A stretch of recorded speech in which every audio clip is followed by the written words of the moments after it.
let us spend a moment now, if we could, with that nice chap, Sir Wilfrid Laurier.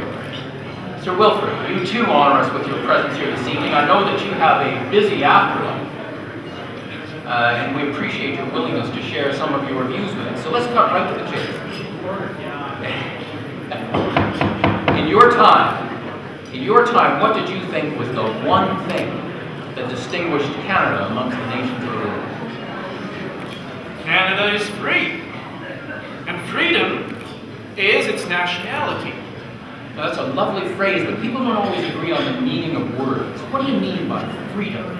So freedom, well, the good Saxon word freedom.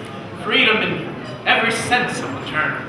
Freedom of speech, freedom of action, freedom in religious and civil life, and last but not least, freedom in commercial life. Ah, commercial life. So does that mean that freedom matters in economic policy? The manufacturer is the best friend of the farmer, and the farmer is the best friend of the manufacturer. Let them walk hand in hand, let each profit by the trade of the other. We administer the government of this country on these lines, trying to do away with collisions between class and class, trying to keep all abreast of one another, and keeping always in mind the motto, freedom for all and privileges for none. That has been our policy, and that policy we shall continue.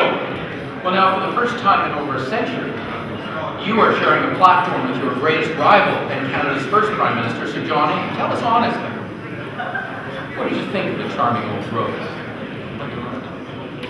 The place of Sir John A. Macdonald in this country was so large, so absorbing, that it is almost impossible to conceive the politics of this country, the fate of this country without him. I like that. That's great.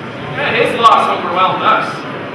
For my part, I say with all truth, his loss overwhelmed me, and that it also overwhelmed Parliament, as if indeed one of the institutions of the land had given way. As to his statesmanship, it is written in the history of Canada, it may be said without any exaggeration whatever, that the life of Sir John Macdonald, from the time he entered Parliament, is the history of Canada. Thank you, Sir Wilfrid. Now, ladies and gentlemen, don't make me ask the Speaker of the House of Commons to stand up and call you to order. Quiet in the back there. Otherwise, we won't get the benefit of Sir Wilfrid's immortal words. I'm going to call on him if we don't expect cooperation from the crowd. So, Sir Wilfrid, you knew Sir John as a political opponent and a great leader. How would you sum him up? One of the most remarkable careers of the 19th century. The fact that he could congregate together elements of the most heterogeneous and blend them into one compact party, and to the end of his life, keep them steadily under his hand, is perhaps altogether unprecedented. The fact that during all those years, he retained unimpaired not only the confidence, but the devotion, the ardent devotion and affection of his party, is evidence that besides those higher qualities of statesmanship to which we were daily witnesses, he was also endowed with those inner, subtle, undefinable qualities that win and keep the hearts of men.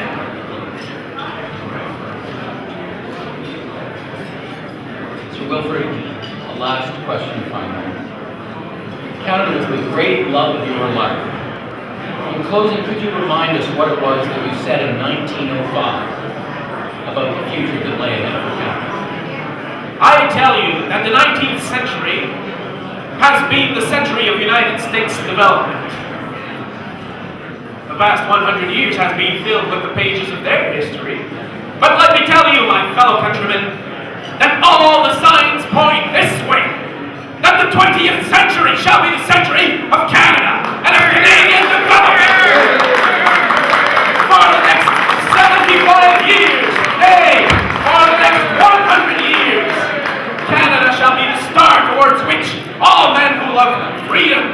progress shall come. Well, thank you very much, Sir Wilfrid. That's a proper note to conclude on. Thank you both, Mr. John and Sir Wilfrid.